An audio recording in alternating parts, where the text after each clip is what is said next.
This is NC Spin, an unrehearsed discussion on issues of interest to North Carolinians. Now, here is your moderator, Tom Campbell. Welcome. You've heard and read the spin the media and the politicians have put on the issues of the day. To get the correct spin on what's going on in North Carolina, let's introduce you to our panel of experts. They include political consultant Brad Crone, former representative from Nash County, Gene Arnold, former senator from Orange County, Howard Lee, and current syndicated columnist and author, John Hood. Well, we've got another great show for you this week. We're going to begin by talking about the House budget, then move to the more interesting June primary congressional races and the Supreme Court primary. And as usual, we'll ask the panel to tell us something we don't know. The North Carolina House rolled out its spending proposals this week for the $22.225 billion budget. Teachers would get an average of a 4% increase depending on their length of service, and state employees would get 2%. The House teacher pay plan would be tiered. Starting teachers with fewer than 5 years in the classroom would get a one-time bonus of $1,000. Those teaching between 5 and 9 years would get a 4.1% increase. Between 10 and 14 years would get a 5% increase. 15 to 19 years get a 3.4% hike. And those between 20 and 24 years would get a 3.2% hike. Those over 25 get hikes of 2%. Gene Arnold, help us understand the strategy behind these tiered raises and tell us if you think that's the right approach. Tom, I do think it's the right approach. For years, we would give across the board raises of 1% or 2%. This way, I think the money addresses teachers when they really need it, when they're younger. I think having the tiers that they have this year, the theme of that has to be retention, because it took care of some of the younger teachers going in there at above $35,000 a year. Now that group that were left out, the tier between tier 2 and tier 5, they're beginning to get their share. Those in only getting 2% at the top tier, they're ready for retirement almost. They'd rather see theirs in the retirement benefits, I think. So it's interesting that all of this, when put together, I think it gives the General Assembly more bang for their dollar. It, however, did not move the average salary for North Carolina teachers up but 1 point. We were 41 last year, or 42 last year. I think we're 41 this year. Have a long way to go. All right. Howard, the rest of the employees get a 2% increase plus a $500 bonus. You served over there for a while. What's the strategy behind these bonuses? I know it doesn't count toward retirement, but is this justified? Is this the best way to do this? Well, I don't know that it's the best way to do it, but certainly it can be very gratifying to employees to have that kind of cash. And of course, if they get a base 2% increase in the salary, it gives them some satisfaction as well. So I think the state uses this mostly when we recognize that we don't have the ability to go as far as we'd like in giving raises over the long term. Well, so far as it goes, the House also increased what was termed a tax cut, but it actually, John, raises the threshold for which people are required to pay state income tax. For individuals, the deduction increases by $250. And for married couples, it's a $500 increase. Is this significant enough to make a difference? Well, increasing the standard deduction is cutting taxes. I mean, that's one way to do it. You're submitting less income to tax at the state level. The House plan is to phase in what amounts to a $1,000 increase for individuals, $2,000 for couples, phase it in over 4 years. The Senate would prefer to do it over 2 years. They're both going to do it. There's going to be some meeting in the middle on that. On the teacher raises and state employee raises in particular, let me just say that the 4.1% average, as I understand it, is on top of the step increases. So you will have some teachers that get double-digit raises this year if you include moving up to the next band and the raises in the legislative package. On the state employee side, and Nelson Dollar said this moves us up closer to that $50,000 pay. It does. Now keep in mind that the national rankings of teacher pay all come from the National Education Association. They themselves say don't use these rankings, they're wrong, but people use them all the time. If you adjust them properly, the North Carolina ranks 33rd. If you further adjust it for teacher experience, we'd be not at the national median, but pretty close to it. So this is going to move us closer to that national median, correctly measured. You found this humorous. Well, it's just Republican math. I mean, That is the correct the math. fact of the matter is that we have been 46th in the nation. We did call back, Gene's correct, over the last 2 years to 42nd. I think we're now at 41st. 41. And I think the bottom line is this, is as a state, we've got to ask the rhetorical question, are we going to give Bank of America and Duke Energy tax breaks, multi-million-dollar tax breaks, and not adequately fund public education? Howard, one of the things that on this raising the threshold, there was quite a spirited debate in the House on the floor about reestablishing the earned income tax credit, which was, of course, a favorite of Ronald Reagan's when he was president. He advocated for it. What's the logic between by not reestablishing it, reinstituting the earned income tax credit? Well, from my perspective, I think it would be a positive direction in which to go. I had not heard the in-depth discussion and didn't hear the argument on the floor, but I think it has merit and certainly something that should be considered. John, did you hear the discussion? I mean, I did. The earned income tax credit is preferable to lots of other ways that you could increase the income of the poor through government action. At the state level, it's important to think about it as a credit against other taxes that lower income taxpayers pay, for example, sales tax. So it's not just a gift of money.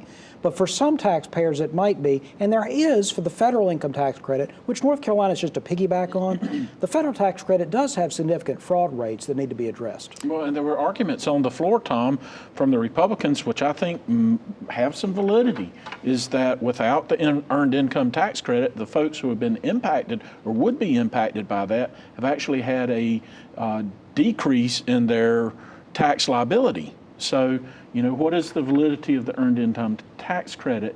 There are other arguments saying, though, that the lower income people are paying higher taxes and service fees, and that's valid. Gene, one of the things that was also debated during the House budget debate was this corner store initiative, in which the state's going to appropriate $300,000 for convenience stores, granting them $6,000 if they live in what are called food deserts, so that they can carry fresh fruit and produce. What do you think of that? Well, there's a need, because back when we were doing studies, when I was 20 years ago at Hardee's Food Systems, there were over 60,000 convenience stores. And those stores were located in areas that you could not find those types of groceries that people need. I think it's good. They need it. The margins of profit in a convenience store, having lost a lot of money in one, are very, very low. Brad, one of the things that we talked about, John alluded to the fact that the budget's going to go over to the Senate now. How's it going to be received over there? I think it's going to be received well. You know, I keep hearing that the channels of the communication between the leadership and the House are working extremely well right now. The key chairmen are basically at about 93 to 94% agreement. I think if they can get something done over the next 10 days, you could see them pass the budget and get out of town by the last week of June. I was going to ask Howard, what's your expectation? They always call this a short session. Sometimes they run long. Well, this is an election year, and certainly legislators are motivated to move quicker during that kind of period, because they'd like to get home and get out. My expectation is that they are going to move and get out, because the longer they stay there, the greater the chances of having some difficulties occur and saying things that will haunt them when they get back in and the more flack over HB2. Absolutely, yeah. Well, here's a special program note for WRAL viewers. Next week and next week only, NC Spin will air on Saturday, May 28th at 7:30 p.m. because of special programming on Sunday. So be sure to set your DVR or make note of the fact that next week's NC Spin will air on WRAL Saturday night at 7:30. Of course, you can always watch the show by visiting your website, ncspin.com, and you can keep up with us at NC Spin on Facebook. Get more balanced debate from the Old North State at ncspin.com, NC Spin on Facebook, or on Twitter at NC Spin Tweets. When we come back, we'll talk about the congressional primaries. NC Spin will return after these messages.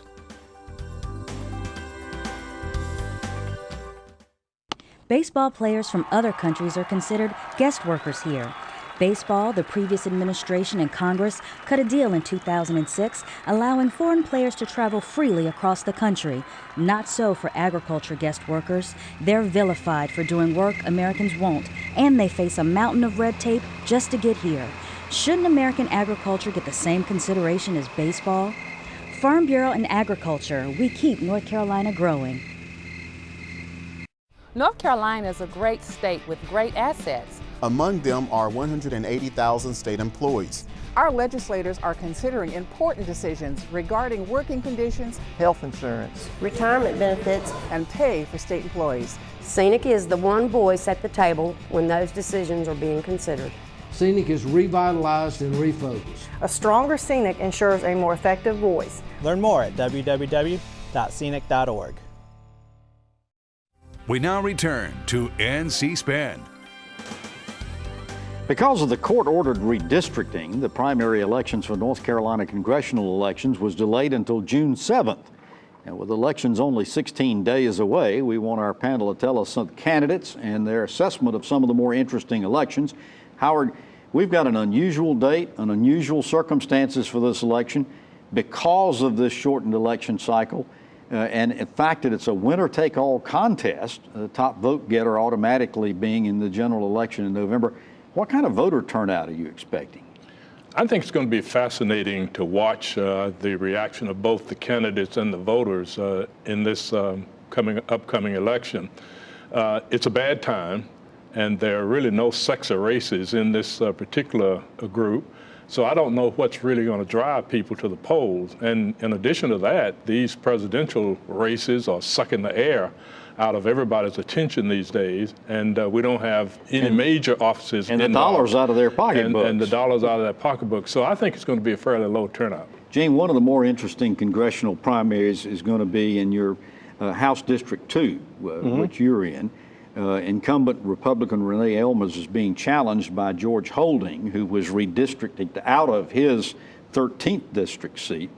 And perennial candidate Greg Brannon is also going to be on the Republican ballot. What's your assessment of that contest? Well, I hear nothing from Dr. Brannon, but I hear a lot from George Holding.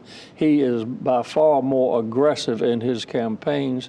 He's giving the public a clear choice between what he terms a real conservative and making Ms. Elmers defend herself. She's not responding very aggressively herself. I think he has the edge now and will take that seat. They've been in some battles. Well, they have. You know, the key to that race, actually, I think, is Greg Brannon, because I'm not sure he could win, but it depends on how much vote he gets. I think he disproportionately would take votes from George Holding, so he might be actually doing Renee Elmers a favor. I noticed that Greg Brannon has like 6 or 7 kids. I don't think most of them are old enough to vote for him, but if you had a Mormon candidate or something with a lot of kids and a lot of cousins, you could win the race just by having your family turn out. That's how low the turnout's going to be. That's primarily a Republican district, and it's so heavily skewed toward Republicans. There is a contested Democratic primary. I'm not sure it warrants a heck of a lot of action and attention from us.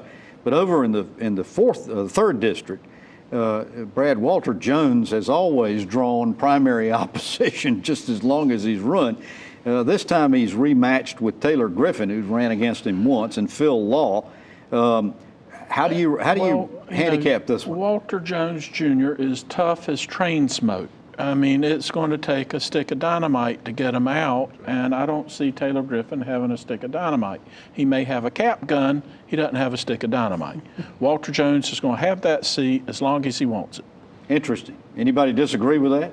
No. I don't think so. How tough is train smoke? It's pretty tough. You wouldn't want to be near it anyway. All right, Howard, there's no contest in the 7th district. Over in the 8th district, though, incumbent Congressman Richard Hudson is contested by former U.S. Senate candidate Tim D'Annunzio. Any feel for this race? I don't have a true feel for it, but I've heard a lot about Hudson, and I think he's running a really good race. I've seen some of his ads, and I think right now I would give him the odds-on favorite to pull that out. even though D'Annunzio's been on a lot of ballots. Yes, he has. He has, probably but too many. Hudson's bought television in the Raleigh-Durham-Fayetteville market, as well as down in the Charlotte market. I think Richard Hudson is building a platform that will enable him to run for the United States Senate or for governor at some point in time. Interesting. Over in the 12th district, dramatic changes over there. That was if you remember, the former ink block district that we used to call it. Incumbent first-term Congresswoman Alma Adams was sort of redistricted out of where she lived. She's got 5 challengers for the Democratic nomination, including former State Senator Malcolm Graham, House Member Tricia Cotham, Carla Cunningham, Gardenia Henley, and Rick Miller. This could be an interesting contest, John. Well, NC Spin viewers will remember that a couple of years ago, we thought that Alma Adams might have a challenge because she was from Greensboro, and there are all these Charlotte candidates, and Charlotte was where the votes were. Well, now Mecklenburg County is where all the votes are, but Alma Adams is still very much in this race against Malcolm Graham. That's really who it comes down to. And a few of those other candidates may take enough votes away in Mecklenburg from Malcolm Graham to allow Alma Adams, who, by the way, has now moved to Charlotte, allow her to get reelected. And I hope she brought her hats with her. I'm sure she did. I'm sure she did. And the public policy polling's done some polling work down there, and Alma had a pretty commanding lead 2 weeks ago. So I think you're absolutely right. It's Malcolm Graham and Alma should win it out. You almost need a scorecard to figure out the newly drawn 13th congressional district, which was moved further west. There's no incumbent there. On the Democratic side of the primary, we've got Maisie Ferguson, Adam Coker, Bob Eisner, Bruce Davis, and Kevin Griffin.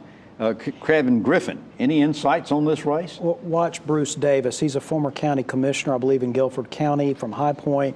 If anybody has an edge, I would think it would be him. But it's a 54% Republican performing district, so whoever wins the Republican primary should be able to capture the seat. Well, we got enough candidates on the Republican side to form a baseball team. State Representative John Blust is running. Former Julia Howard from the legislature, Senator Andrew Brock. They're joined by perennial candidate Vernon Robinson, Chad Gant, Dan Barrett, David Thompson, Farron Shove, George Rucco, Mark Henning. Hank Henning. Hank Henning, I'm sorry. Henry Warren, Jason Walzer, former U.S. Senate candidate Jim Snyder, Kathy Feather, Matthew McCall, and former GOP staffer Kay Daly. Well, any clue what's going on there? What I see on the ground is Julie Howard has the most competent campaign organization and communications team at this point in time, and is actually putting money out in paid media, digital media, as well as cable television. And I would say Howard probably is the front runner at this point in time. But it's hard to know. So many candidates. You would think in a normal situation, she's from Knoxville. She's from not the biggest population center in that district. But there's so many candidates from, for example, the Greensboro area and from other places. I mean, who knows? And the 12th and the 13th districts are where it really becomes important that we're not going to have any runoffs. Does this it's just the top vote getter. Yeah. You could win with a single-digit amount of votes in that 13th district. That's what my question. You could win with 10% or less of the vote. Yeah. When I saw and serve in Congress. When I saw those lists, I was thinking, all they should do is form a choir and hope somebody can sing. After these messages, we're going to have talk about another choir, the Supreme Court. NC Spin will return after these messages.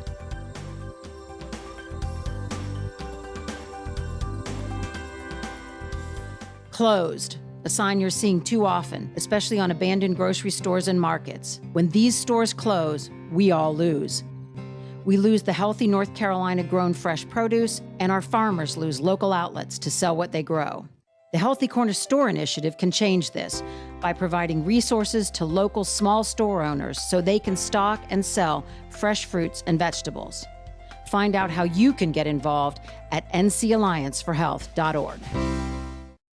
You only get one pair of eyes. Keeping them healthy is critical to your quality of life. Members of the NC Optometric Society know this. These highly skilled doctors have the latest technology and the medical training to care for your eyes and the eyes of those you love. Make sure you visit your optometrist for an eye exam on a regular basis. For more information on keeping your eyes healthy or to find the right optometrist for you, visit nceyes.org. Remember, healthy eyes, healthier lives. You sleep on concrete till your body get immune to concrete. My mom got my brother and I up and said, come on, we're leaving. I became homeless in the beginning of this year. When I was about 4 or 5 years old, our house caught fire. I used to see my brother. If he see me, he'd turn and go the other direction. We did the only thing that we could think of, and we went to a Salvation Army shelter. You know, we don't have this, like, what's your background look like? We just say, what do you need? I remember the man from the Salvation Army coming down with a box of clothes. The Salvation Army officer bought my brother and I an ice cream cone. Last week, my brother walked up to me, and he just started a conversation. Today I've given my life to the Salvation Army because I remember what somebody did for me, my brother, and my mom over 30 years ago. The Salvation Army for me means hope. Compassion. Family. Support.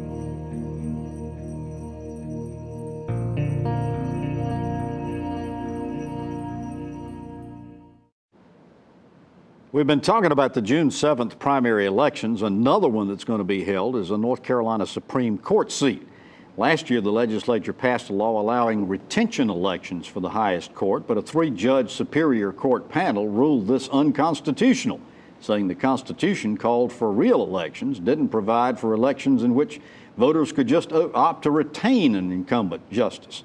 With the affected Justice Robert Edwards having to recuse himself, our Supreme Court, in a tie vote, essentially kicked the decision back to the Superior Court. Brad, the ultimate outcome of November's general election has some real implications to our state. Tell us why. Well, I have a horse in the race. First and foremost, Sabre Jean Ferris, who's running for the position, actually filed the suit, and she's running as an unaffiliated candidate.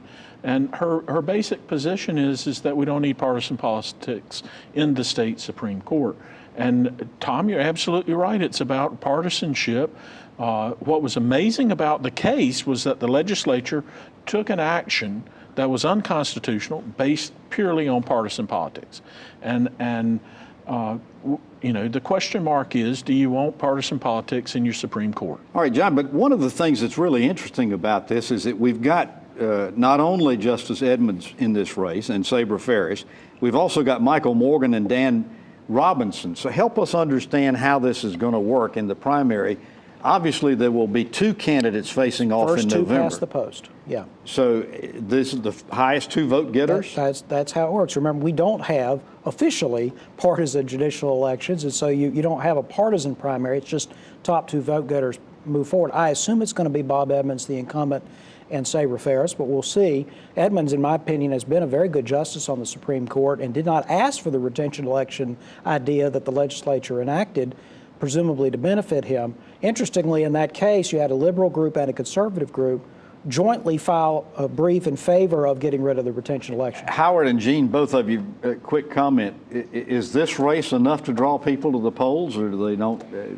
Are not any of them going to draw? I don't think it is. I don't think it's enough issue. I don't think it has been discussed enough, and this is a down slate issue. Courts don't draw people to the polls anyway, and certainly on the Supreme Court, people just don't pay much attention to it. So no, I don't think it'll be a mover for voters.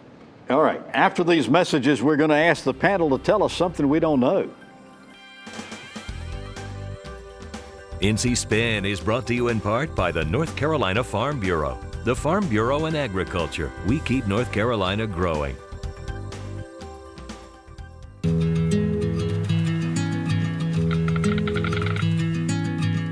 The cost of everything has gone up dramatically over the last 75 years.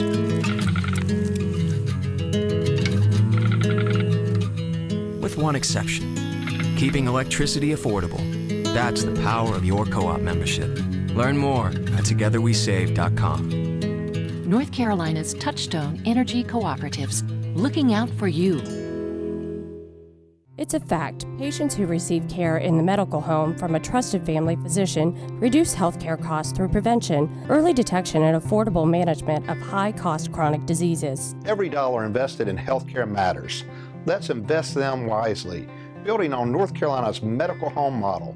Better health begins with a medical home, a trusted family physician, the best return on our healthcare investment. Learn about the importance of medical homes at ournchealthcare.com. Closed, a sign you're seeing too often, especially on abandoned grocery stores and markets. When these stores close, we all lose. We lose the healthy North Carolina grown fresh produce, and our farmers lose local outlets to sell what they grow. The Healthy Corner Store initiative can change this by providing resources to local small store owners so they can stock and sell fresh fruits and vegetables. Find out how you can get involved at ncallianceforhealth.org. As always, one of my favorite parts of the show, and one that you tell me is yours too, is when we ask the panel to tell us something we don't know. I don't have any idea what they're going to say. John Hood, tell us something we don't know. I don't really know what I'm going to say either, but we were just talking about the judicial elections, and some may know that North Carolina has a mandatory retirement age of 72 for our state judges. It's a hard and fast deadline. When you hit 72, you have to leave by the end of the month. This is a pretty rigid system. I think there's going to be a push in the legislature to at least allow people who turn 72 to complete the terms to which they've been elected or appointed, as long as it's not more than a year or two. And when this was established, 72 was... It's a very different situation today. It's, I think, an archaic limit. But if we're going to have it, at least you should apply it reasonably and not suddenly force appointments and special elections when you could just let the judge serve out the remainder of his or her term. It's looking younger and younger to me. Howard, tell us something we don't know. You've probably heard about the organization called the New Schools Project that filed for bankruptcy last week. And of course, I was very much involved in helping to get that off the ground with funding from the Gates Foundation.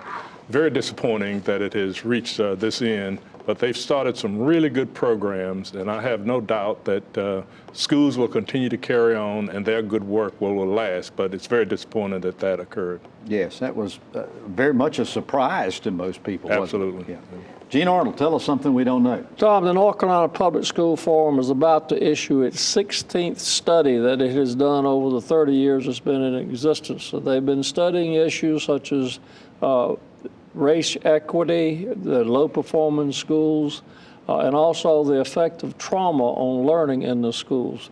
Be released sometime in next month, and we'll have some very provocative issues discussed and some recommendations to be made.